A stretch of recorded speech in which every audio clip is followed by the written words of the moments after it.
Hey guys, and welcome back. This is the 14th video in my Ableton Live 10 Basics series. This will be a really quick video showing you how to record audio and MIDI inside of Ableton. Before we begin, just a quick reminder to leave a like down below and hit that subscribe button. This will help me continue to bring valuable content to awesome viewers like you. So let's dive in. I'm going to start by showing you how to record MIDI. Basically, there are two things you want to do before recording MIDI. Firstly, we want to make sure that our MIDI track is armed, so that way we can play notes using our MIDI keyboard. And secondly, you just want to make sure you select the correct start position of where you actually want to record your MIDI. After that, we can hit record.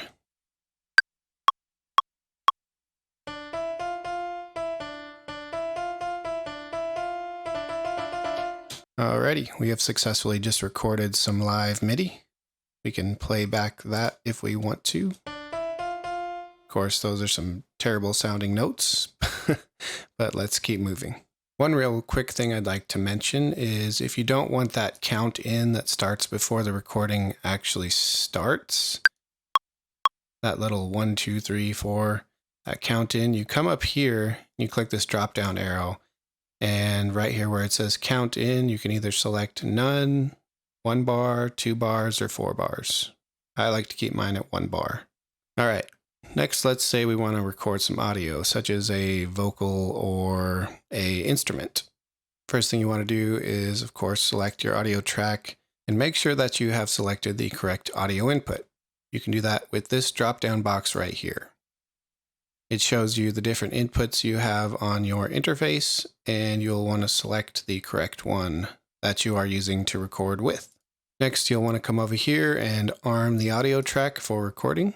And lastly, we come up here, we hit record, and it'll start recording. Hello, this is a recording. Hello, this is a recording. And we successfully recorded some audio. One more thing I'd like to mention is right here, you have some monitor settings, so that way you can monitor the incoming audio as it's being played. If you do this, I recommend wearing headphones for that purpose, because if you are playing it on speakers and then the audio is coming back into your microphone, you can create a feedback loop and it can get ugly quickly. Also, if you wanted to record 2 audio tracks or even 2 MIDI tracks at once, if you hold Control and click, you can successfully click 2 of these at once or even more. And we can also do the same thing with MIDI. We can arm both of these tracks, so that way when we are recording, we can play 2 different synthesizers and record them at the same time.